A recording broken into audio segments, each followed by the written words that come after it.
Hello and welcome to another video, this time talking about the 5 things that annoy me personally in Automobilista 2.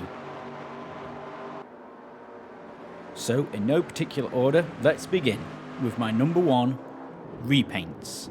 That in AMS2 are supported, kind of. Repaints are great, they add immersion, there's loads of options on all the popular classic sites such as Race Department. Many of the mods even come in with amazing custom AI packages. That is something that not many other sims actually support, being able to have entirely custom AI grids. However, they also do not work in AMS2. And not only do they not work, they can utterly destroy a race setup. Something that has been annoying to the multi-class offline players for quite some time now. So what is the issue with repaints? Well, the biggest issue for repaints in AMS2 is that when you are running a multi-class race and you are very carefully selecting your grid using the AMS2 grid selection tools, allowing you to customize exactly which classes you want in the race and also which numbers you wish to race in each class. This is a brilliant feature that is unfortunately completely broken if you use repaints. If you use repaints, the entire tool for selecting your grids completely fails, and you will often find that the game will randomly assign numbers and cars. So if you find you are the only GT3 in a carefully curated grid that meant that you should have been in a field of 15 along with other classes, unfortunately, repaints are currently why. To get around this, simply disable the repaints and the sim will perform as designed. Now, obviously, this is a bug in the game. It's been in for, quite a few months now. And I'm hoping that as this year goes on, it is one of those bugs that will be fixed in the future, because it is a royal pain in the ass to not be able to use the brilliant modders liveries. Number 2.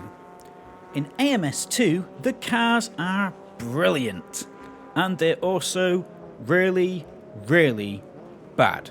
You see, for my number 2 is consistency. Consistency is a key issue in Automobilista 2. As a plug-and-play title, it can be so bad to see the cars vary so much given it's all official content. From one moment you may be trying to steer a shopping trolley with a dodgy wheel around Spa, and the next moment you're having the most immersive, realistic experience you can have in sim racing around the Nordschleife. This title really does have some of the worst and some of the best, and it is a royal pain to have to find this out ourselves. It would be brilliant if Riser could set a consistency bar for themselves so that we know that all of the cars meet the same quality. Unfortunately, this is currently lacking in AMS2. And just to tag on to the end of this point as well, it's worth noting that the consistency and the quality could be carried over for the setups too.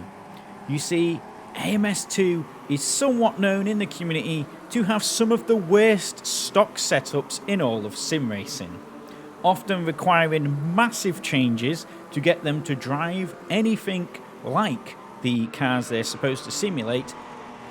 Please, Riser, please make sure the stock setups work. Please, I beg of you. Number 3. The Project Cars issue. It's hard to do this list without mentioning the Project Cars elephant sat in the room. Unfortunately, there are bugs in AMS2 that date back to the Project Cars games. AMS2 is built upon the Madness engine, the same game engine that powered the Project Cars titles. so seeing the same controller issues can be a royal pain in the ass to deal with, especially if you have not the experience of how to get your particular sim rig hardware working on the platform. I myself have experienced this. Owning the Fanatec wheelbase and the ecosystem, I naturally assumed that I should be using the Fanatec preset. However, what I actually found was that I should avoid the Fanatec preset at all costs, manually map everything myself, and then everything would work just fine. Why would I be avoiding the Fanatec preset? Well, this is because I have non-Fanatec pedals, and from my own research, my own experiences using AMS2, I found that if you use a different wheel and pedal combination, manually mapping is the way to get this to work. This was an issue I had in Project Cars 1 and 2, and unfortunately it's still one of those very weird bugs that still exists among, unfortunately, a few others in AMS2.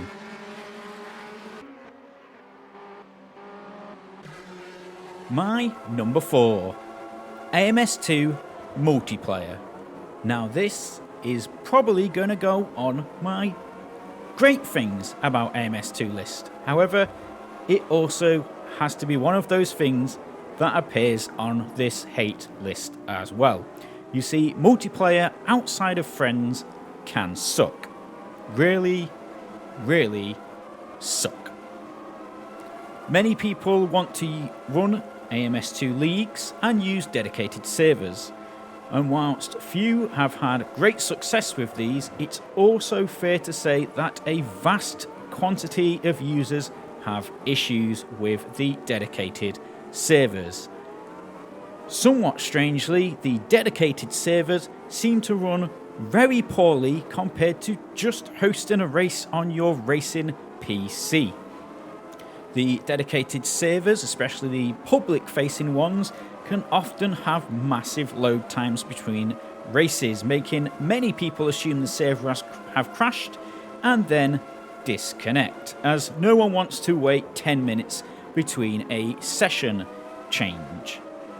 With no ability to set the settings so players can rejoin servers that have races in progress, it can be a nightmare for anything other than an extremely casual session with some friends. In fact, the multiplayer backend has been so bad that despite a very, very, very popular poll on the LFM Racing website, as AMS2 with the giant clear winner as a title people won on the LFM multiplayer platform, unfortunately LFM had to cancel and go with the second choice of R Factor 2. This was purely due to the abilities of the AMS2 platform not being present to correctly host the LFM multiplayer races. Yes, that's right. In an age of the virtual Le Mans RF2 madness from this year, R Factor 2 still beat AMS2. Number 5. The Automobilista 2 classes are not what they seem. Now this can be good and it can be bad depending on how you're going into the sim. Due to the nature of AMS2 being plug and play, a shed ton of content all in one place, compromises have clearly had to be made in things like the quality as previously mentioned. However, it's also affected the somewhat interesting car and class choices. On the face of it, AMS2 has GT3, GT4, Prototype 2, Prototype 3, Prototype 1, and a whole swathe of other interesting, brilliant classes. Unfortunately, or fortunately, when you look deeper, the details are not what one might think. Riser, being a Brazilian company, has naturally created some of their home series, and this applies to not only the obvious in the sim, such as the classic copper series that are, to be completely honest, absolutely bonkers, of Fiat Unos and supercharged VW Beetles. They also apply to the mainstream series. In AMS2, a GT3 can often drive as fast, if not faster, than a Prototype 2, making multi-class racing a truly interesting affair if wanting to simulate some of the bigger, westernized, shall we say, racing. With GT3s being to a Brazilian bop and DPI being a single car class, the mismatch of Prototype 2 and Prototype 3, sports car racing is both present and missing. GT3 is missing some big names such as Lamborghini, Ferrari and Honda. P1 includes just the Brazilian types and a Ginetta that I don't believe ever really saw the light of day too much. It can sometimes feel that whilst these are interesting cars to have in the sim, it's a really painful experience to try and recreate some races such as the Le Mans WEC series or the classic American IMSA series. So these can still be simulated, but it tends to always be missing a class or two, and unfortunately the classes in the game all tend to not be fully fleshed out, with many cars, many brands missing. And this is a real shame because multiclass is one area that AMS2 absolutely excels at. Hopefully we'll get some more fleshed out classes over the course of this year. So that's my 5 things I dislike about AMS2 in early February 2023. Do please let me know which of these you agree with, which of ones you don't agree with. Maybe even you've got your own things you dislike about the sim. Let's hear it. Let's get a conversation going in the comments down below.